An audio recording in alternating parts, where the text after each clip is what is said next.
Imbibe learning. आज हम start करने वाले हैं class 3 of teaching aptitude, that is our first chapter of paper 1 of UGC NET syllabus. कुछ हम ऐसे टॉपिक्स के बारे में बात करेंगे जो बहुत इंपॉर्टेंट हो जाते हैं एग्जाम पॉइंट ऑफ व्यू से। कुछ ऐसी टर्म्स की बात करेंगे जो एमसीक्यूज के पर्सपेक्टिव से हमारे पास बहुत बार रिपीट हुई हैं। हमने क्लास 1 एंड क्लास 2 देखी थी। आपने अगर नहीं देखी तो आप प्लीज़ देख लीजिएगा वो क्लास, बिकॉज वो बेस रेडी कर देती है आपका।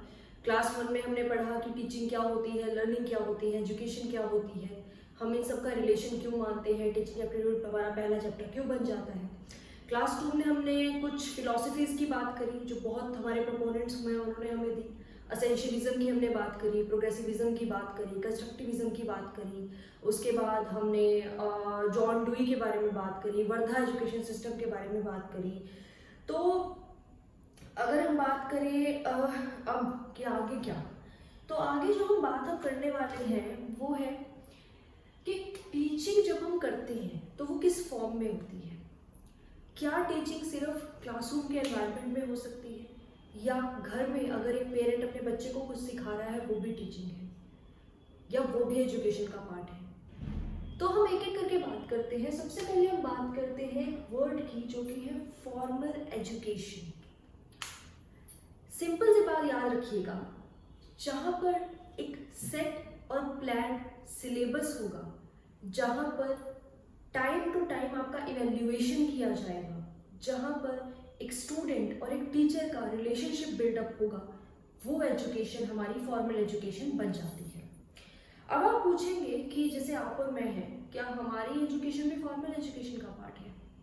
इसका आंसर मैं आपको अभी बस कुछ सेकंड्स में देती हूँ। हम देख के दूसरी फॉर्म्स पढ़ लें फिर मैं देती हूँ। क्लियर हो गया? स्कूल होगा, स्टूडेंट टीचर का रिलेशन होगा, एक सेट प्लान हमारा सिलेबस होगा, और उसके बाद एक टाइम टू टाइम इवैल्यूएशन होगा, वो हमारी एजुकेशन हो जाती है फॉर्मल एजुकेशन। इसका बिल्कुल ऑपोजिट जब हम चले जाते हैं, बिल्कुल ऑपोजिट में चले जाना मतलब, अब जब मैंने बात करी कि जब पेरेंट है, जब वो एक बच्चे को सिखाता है, क्या वो एक फॉर्मल एजुकेशन होती है? नहीं। आपके बहुत से भाई बहन होंगे, आपके ऐसे कुछ होंगे इनके खुद के छोटे बच्चे होंगे, आप उन्हें सिखाते हैं कि किस तरह से रिस्पेक्ट करनी है बड़ों की, किस तरह से आपको क्लास में या घर पे आपको बोलना है, किस तरह से आपको खाना खाना है। वो छोटे बच्चे जो हैं, जो आप उनको सिखा रहे हैं एक बेसिक मैनर्स, एक बेसिक लाइफ को जीने का तरीके, वो फॉर्मल एजुकेशन का पार्ट नहीं है। उसमें उनको नंबर नहीं मिलने वाले, उसमें कोई प्लान आपने प्लान करके एक सिलेबस नहीं बनाया है, आप जस्ट उन्हें सिखा रहे हैं क्योंकि वो ज़रूरी है एक लाइफ को जीने के लिए, तो वो हमारी इनफॉर्मल हो जाती है। इसका बिल्कुल ऑपोजिट हम कहेंगे तो वो इनफॉर्मल हो जाती है। तो हम कहेंगे मैंने थर्ड टर्म यहाँ पे लिखी है नॉन फॉर्मल। ये क्या है? तो जो मैं आपसे बोल रही थी कि आप और मैं, हम यहाँ पे एक दूसरे के साथ यहाँ पर बात कर रहे हैं, या मैं आप वीडियो देख रहे हैं, आप पढ़ रहे हैं, वो जो एजुकेशन है जहाँ पर एक सेट सिलेबस तो है, बट कोई टीचर और स्टूडेंट का ऑब्लिगेटरी यहाँ पर कोई रिलेशन बिल्डअप नहीं हुआ, यहाँ पे कोई सेट हमारी इवैल्यूएशन नहीं हो रही है। जब इस तरह की एजुकेशन आ जाती है जो एक ऑनलाइन एजुकेशन है, या फिर हम बात करें डिस्टेंस एजुकेशन है, ये कोचिंग इंस्टीट्यूट्स हैं, ये सब हमारे नॉन फॉर्मल एजुकेशन का पार्ट होते हैं। ये इनफॉर्मल नहीं है, ये नॉन फॉर्मल है। फॉर्मल जहाँ पर कुछ रेगुलेशंस हैं, कुछ रूल्स रेगुलरिटीज़ हैं, उसके अंडर आप फॉलो कर रहे हैं। एक हमारी कहेंगे हमारी एक बिल्डिंग है, वहाँ पे एक स्कूल में बच्चे बैठे हैं, क्लास लगती है, यूनिफॉर्म है, वो सब फॉर्मल है। उसके बिल्कुल ऑपोजिट जो आप घर में सीख रहे हैं वो इनफॉर्मल है। उसके अलावा जो बाकी जितनी भी तरह की एजुकेशन बचती है, चाहे वो ऑनलाइन प्लेटफॉर्म्स है, डिस्टेंस एजुकेशन है, कोचिंग इंस्टीट्यूट्स हैं, वो सब नॉन फॉर्मल है। अब बात करते हैं post UGC NET clearing the exam, you start your PhD और you enrol for a job somewhere, तो आप किसका पार्ट बनेंगे? हम यहाँ पर फॉर्मल का पार्ट बनेंगे, बिकॉज स्कूल या कॉलेज में जॉब करना फॉर्मल एजुकेशन का ही पार्ट होती है। अब हम जाते हैं कुछ और टर्म्स पे। देखिए, फॉर्मल एजुकेशन की फॉर्म तो हमें समझ आ गई, और ये चीज़ अब आप गार्ड बांध लेंगे कि इसके आगे हम जो भी पढ़ेंगे वो इसके इर्द गिर्द घूमेगा, एजुकेशन के इर्द गिर्द घूमेगा। एजुकेशन में कौन सी? Formal education. बिकॉज ये जो है ना, ये हमारे लिए इतनी इंपॉर्टेंट नहीं है। ये आप घर पे सीख रहे हैं नॉन फॉर्मल, ठीक है। इसके अलावा कोचिंग पे जो आपकी मेरी बात हो रही है वो है। हम यहाँ पे बात करने वाले हैं कि एज अ टीचर जब किसी स्कूल या कॉलेज में आप जाते हैं तो आप क्या बनते हैं?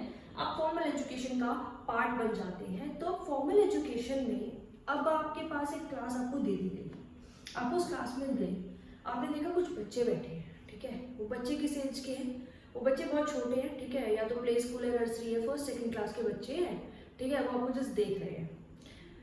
इस तरह की एजुकेशन जहाँ पर जो स्टूडेंट है वो टोटली टीचर पे डिपेंड करता है, टीचर उसे जैसा बता देगी वो वैसा कर लेगा, वो एजुकेशन हमारी हो जाती है पेडागोजिकल। इसे मैं कहूँगी डिपेंडेंट। किस पे डिपेंडेंट? टीचर पे डिपेंडेंट। जैसे कि आप में से बहुत अभी बहुत मैंने तो देखा है, बिकॉज मेरे रिलेटिव्स कुछ आए थे घर के, बहुत छोटे बच्चे थे, तो उन्हें टीचर ने ये बताया हुआ है कि जैसे ही आप किसी के घर में जाएंगे आपको सबसे पहले क्या करना है, आपको हैंड्स वॉश करने हैं। बहुत अच्छी हैबिट है और बहुत कहते हैं ना रिलीजियसली ये लोग वो बच्चे फॉलो कर रहे हैं। तो इस तरह की जो हैबिट्स होती हैं जो वो बच्चे रिलीजियसली फॉलो करते हैं, ठीक है, और उसके बाद वो जो मान लेते हैं ना कि टीचर ने ये बात बोल दी तो हम तो ये करेंगे ही करेंगे, वो पेडागोजिकल मॉडल बन जाता है। इसके बाद हमारा आता है, इसके अलावा जो बच्चे हैं यानी कि 11th 12th या कॉलेज के बच्चे जो मतलब अपना दिमाग लगा सकते हैं, जो इंडिपेंडेंटली सोच सकते हैं टीचर की हेल्प से, वो कहाँ फॉलो करते हैं? वो एंड्रागोजिकल में फॉलो करते हैं। ये बच्चे इंडिपेंडेंट इन नेचर होते हैं। यहाँ पे मैं थिंकिंग की बात कर रही हूँ, यहाँ पे मैं सिर्फ इनकी थिंकिंग की बात कर रही हूँ। थिंकिंग डिपेंडेंट है तो पेडागोजिकल है, थिंकिंग इंडिपेंडेंट है तो एंड्रागोजिकल है। अब बात आती है नेक्स्ट स्टेप की। ये आपको यहाँ पे कंफ्यूज नहीं होना है, हम क्या पढ़ रहे हैं एजुकेशन के बारे में। एजुकेशन में कौन सी एजुकेशन होती है? Formal, informal, not formal. Formal education पे हम फोकस रख के आगे बढ़े। हमने देखा फॉर्मल एजुकेशन में दो तरह की होती है डिपेंडिंग अपॉन द स्टूडेंट। बच्चा छोटा है पेडागोजिकल, बच्चा बड़ा है एंड्रागोजिकल, ठीक है। अब बच्चा छोटा है, अब आपको क्या करना है, आप टीचर बनना है, आपको सिखाना है। अब किन स्टेजेस में उन्हें सिखाना शुरू करेंगे? तो यहाँ पर 3 स्टेजेस आती हैं। पहले आती है इंट्रोडक्टरी, फिर आती है डेवलपमेंट और फिर आती है इवैल्यूएशन स्टेज। क्या ये स्टेज सिर्फ पेडागोजिकल के लिए है या फिर एंड्रागोजिकल के लिए? ये तीनों में लगती है। चाहे आप पेडागोजिकल मॉडल फॉलो कर रहे हैं, यानी कि चाहे आप छोटे बच्चों को पढ़ा रहे हैं या फिर आप बड़े बच्चों को पढ़ा रहे हैं, ये तीनों स्टेजेस तो होंगी ही होंगी। तो अब ये स्टेजेस में होता क्या है? इंट्रोडक्टरी स्टेज का मतलब क्या है? इसे हम ओरिएंटेशन भी बोलते हैं, ये मैं आपको लिख रही हूँ, ओरिएंटेशन। सिमिलरली डेवलपमेंट को हम फिक्सेशन भी बोलते हैं। अब इसको हम समझते हैं। ओरिएंटेशन के बारे में आप बहुत लोग जानते होंगे, ठीक है। मैं क्लास में गई, मैं फर्स्ट डे है क्लास में, अभी मैं जाते ही उन्हें ये नहीं कहूँगी कि मैं तुम्हारी इंग्लिश की टीचर हूँ, बुक ओपन करो, चैप्टर 1 स्टार्ट कर रहे हैं। वो मुझे देखेंगे, वो कहेंगे अरे आप वो कौन, कहाँ से आप आए हो, क्या आपका एजुकेशनल बैकग्राउंड है। और सिमिलरली मुझे भी क्यूरियोसिटी होगी कि ये बच्चे कौन है। तो जो फर्स्ट डे ऑफ स्कूल या फर्स्ट डे ऑफ कॉलेज हम मोस्टली देखते हैं कि टीचर आता है, नया टीचर बोलता है कि ठीक है बेटा मैं आपकी इंग्लिश की टीचर हूँ, अब आप 1 बाय 1 अपना नाम बताइए और मुझे बताइए आपकी फेवरेट हॉबी आपकी क्या है, आप क्या करना पसंद करते हैं। इससे क्या होता है, वो आइस ब्रेकिंग टर्म हो जाती है, एक टीचर और स्टूडेंट में एक रिलेशन बन जाता है। और उसके बाद में बच्चे, मैंने तो हम लोग तो बोलते थे कि अरे ये टीचर बहुत अच्छा है, हमसे बात करके गया, हमसे पूछ के गया। एक वो एक्साइटमेंट होती है कि टीचर हमारी बात को जानना चाह रहा है, अदर देन पढ़ाई के अलावा भी वो हमको जानना चाह रहा है। तो वो इंट्रोडक्टरी स्टेज में सब कुछ आता है या फिर ओरिएंटेशन स्टेज में आता है। चाहे आप बच्चा बड़ा हो यानी कि एंड्रागोजिकल, चाहे बच्चा छोटा हो यानी कि पेडागोजिकल, आप ये फेज फॉलो करेंगे। धीरे धीरे धीरे धीरे अब आई क्लास 3rd 4th 5th या जो भी, अब आप क्लास में गए, अब आप एक्चुअली में पढ़ाना शुरू करेंगे। उस स्टेज को बोलते हैं डेवलपमेंट स्टेज या फिक्सेशन स्टेज। जो उन्होंने पढ़ा है उसको समझाना शुरू करेंगे या जो भी पढ़ाया गया था उसको दोबारा से रिवाइज करवाना शुरू करेंगे, मैंने कि पिछली क्लासेस का पढ़ाया हुआ, और सिलेबस के बारे में उनको जानना या बताना शुरू करेंगे कि ये आपका सिलेबस है और इस तरह से आप पढ़ने वाले हैं, चैप्टर स्टार्ट होंगे, यानी कि पढ़ाई शुरू होगी। वो हो गई हमारी डेवलपमेंट स्टेज। अब होता है क्लास में टेस्ट लिए जाते हैं। समझो चैप्टर 1 पढ़ाया गया, चैप्टर 1 आपका क्लियर हो गया, टेंसेस के बारे में बताया गया, टेंसेस आपको क्लियर हो गए। अब आता है टेस्ट की बारी, वो होती है evaluation stage. Time to time test लेना भी इवैल्यूएशन है। क्लास जब खत्म हो जाती है यानी आपका सिलेबस जब पूरा हो जाता है, बिल्कुल एंड में जो आपका टेस्ट होता है वो भी इवैल्यूएशन स्टेज है। तो चाहे फॉर्मल एजुकेशन में, चाहे आप छोटे बच्चों को पढ़ा रहे हैं यानी कि पेडागॉजिकल, चाहे वो बड़ों को पढ़ा रहे हैं यानी कि एंड्रागॉजिकल, 3 स्टेजेस को आप फॉलो करेंगे। इंट्रोडक्टरी को, उसके बाद आएगा डेवलपमेंट को, और उसके बाद आप इवेल्युएट करेंगे। तो ये चीज़ें आपको बहुत ध्यान रखनी है, कंफ्यूज बिल्कुल नहीं होना है। बहुत ईजी बातें हैं, एमसीक्यूज के पर्सपेक्टिव से तो बहुत ज़्यादा ही इंपॉर्टेंट है। बिकॉज आप ये देखिए कि मतलब आपसे पूछा जा सकता है ना कि फॉर्म्स ऑफ एजुकेशन क्या है, आप बताएंगे 3 फॉर्म होती हैं। अच्छा ठीक है, क्लासरूम एनवायरनमेंट कौन सी फॉर्म का पार्ट बन जाता है? फॉर्मल का पार्ट बन जाता है। एक पेरेंट और बच्चे की अगर कुछ समझाया जा रहा है किसका पार्ट है? वो इनफॉर्मल का पार्ट है। कोचिंग इंस्टीट्यूट किसका पार्ट है? नॉन फॉर्मल का पार्ट है। उसके बाद छोटे बच्चों को सिखाने यानी टोटली जब स्टूडेंट डिपेंडेंट होता है टीचर पे, वो पेडागॉजिकल का पार्ट है। और यहाँ पर डिपेंडेंसी नहीं होती, इंडिपेंडेंटली अपना माइंड लगाया जाता है, एंड्रागॉजिकल का पार्ट है। उसके बाद आप क्लास में गए, डे 1 ऑफ द क्लास, आप क्या करेंगे? आप इंट्रोडक्टरी स्टेज फॉलो करेंगे। क्लास के करिकुलम को पढ़ाने को हम बोलते हैं डेवलपमेंट, और उसके बाद इवेल्युएशन बोलते हैं। इवेल्युएशन का टॉपिक बहुत इंपॉर्टेंट है, एंड क्लास में हम ये डिस्कस करेंगे किस तरह से इवेल्युएशन की जाती है, तो इसको हम यहाँ पे याद रखने वाले हैं। इसके अलावा हम 2 चीज़ें और डिस्कस कर लेते हैं, ठीक है, फिर हम आगे बढ़ेंगे नेक्स्ट क्लास में। ये आप वीडियो पॉज करके नोट कर लेना, इम्पोर्टेंट रहेगा आपके लिए आगे के लिए। हम प्रोसेस की बात यहाँ पे अब करेंगे। बात की जाती है एजुकेशन। एक प्रोपोनेंट आए, उन्होंने बोला जी एजुकेशन में 2 चीज़ें, एजुकेशन का एक क्वेश्चन मैं बोलती हूँ कि एजुकेशन क्या है, एजुकेशन का प्रोसेस क्या है? क्या 2 तरफा प्रोसेस है या 3 तरफा प्रोसेस है या 4 तरफा है क्या? तो पहले प्रोपोनेंट है, उन्होंने बोला एजुकेशन जी है बाइपोलर। बाइपोलर, अब आप खुद दिमाग लगाइए, जब एजुकेशन बोल दिया बाइपोलर है तो कौन 2 चीजें होंगी? बाय मतलब 2, तो टीचर होना जरूरी है, और टीचर पढ़ाएगा किसको? स्टूडेंट का होना जरूरी है। जब एजुकेशन बाइपोलर प्रोसेस है तो 2 चीजें, टीचर और स्टूडेंट। अब किसने बोली ये बात? ये बोली जॉन एडम्स ने, ये नाम याद रखेंगे, जॉन एडम्स ने। फिर हमारे एक और प्रोपोनेंट है, उन्होंने कहा कि अच्छा अगर टीचर एजुकेशन तुम बोल रहे हो बाइपोलर है तो करिकुलम क्या है? फिर अगर सिर्फ टीचर और स्टूडेंट से काम चल जाएगा तो सिलेबस और करिकुलम क्या उससे काम, उसके बिना काम चल जाएगा? तो एक और प्रोसेस बना दिया गया कि टीचिंग तो जी ट्राइपोलर प्रोसेस है, टीचर तो है, स्टूडेंट भी है, लेकिन करिकुलम भी इम्पोर्टेंट है। तो ये टीचिंग ट्रायंगल ट्राइपोलर प्रोसेस, और ये किसने दी? ये दी हमारे the most important proponent John, ये एडम्स थे, ये डुई। हमने उसमें पढ़ा था जॉन डुई के बारे में, जॉन डुई के बारे में एमसीक्यू भी किए थे। जॉन डुई के बारे में ये भी पढ़ा था हमने कि जब हमने हमारी फिलॉसफीज पढ़ी थी, तो प्रोग्रेसिविज्म जो फिलॉसफी थी कि स्टूडेंट को खुद का दिमाग लगा के चीज़ों को इम्प्लीमेंट करना है अपने प्रैक्टिकल लाइफ में, तो वो भी जॉन डुई ने बताया था। तो जॉन डुई ने एक और बात बोली कि बाइपोलर नहीं है, ट्राइपोलर है। तो अगर एमसीक्यू आता है, आपसे कुछ आता है कि what is a teaching process, is it bipolar और ट्राइपोलर, तो ट्राइपोलर। या क्वेश्चन ये आता है कि जॉन डुई के according what is a teaching process, is it singular, bipolar, tripolar या क्या, तो हम बोलेंगे ट्राइपोलर। ये भी इंपॉर्टेंट टर्म है जो मैंने बोला था कि एक्स्ट्रा टर्म्स हम पढ़ते जाएंगे, ये उसका एक पार्ट है। आज की आपकी ये टर्म भी आप नोट कर लेंगे।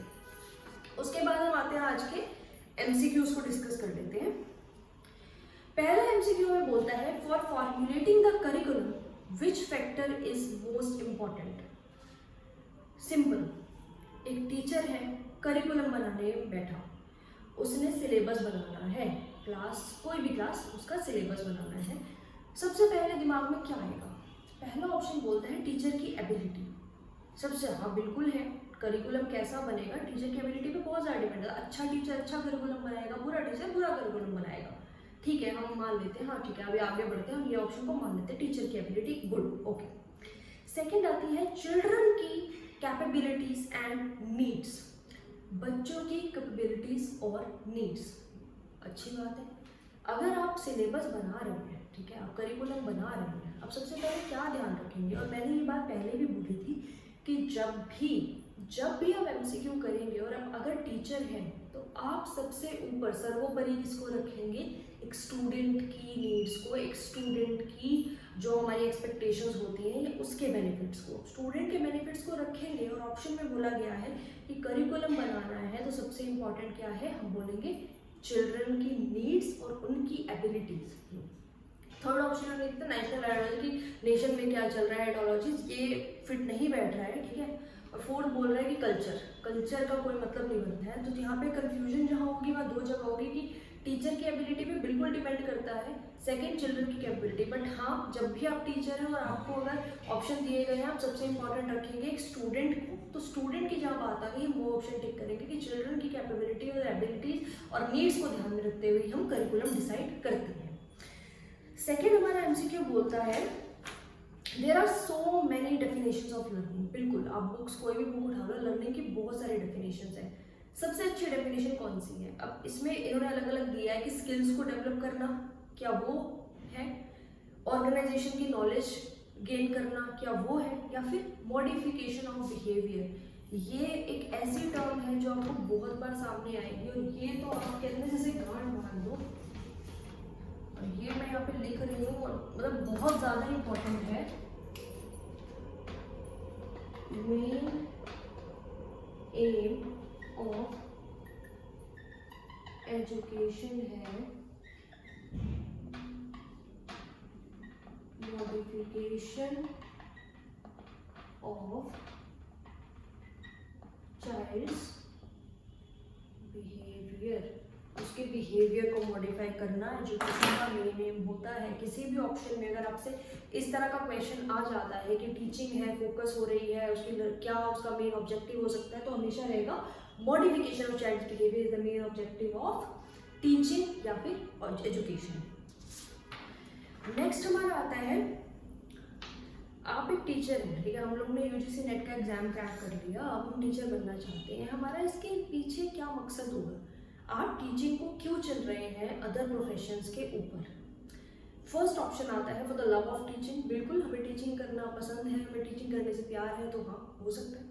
Second, for the love of youth, आपको यंग जनरेशन से प्यार है, आप उन्हें सिखाना चाहते हैं, इसलिए आप टीचिंग कर रहे हैं।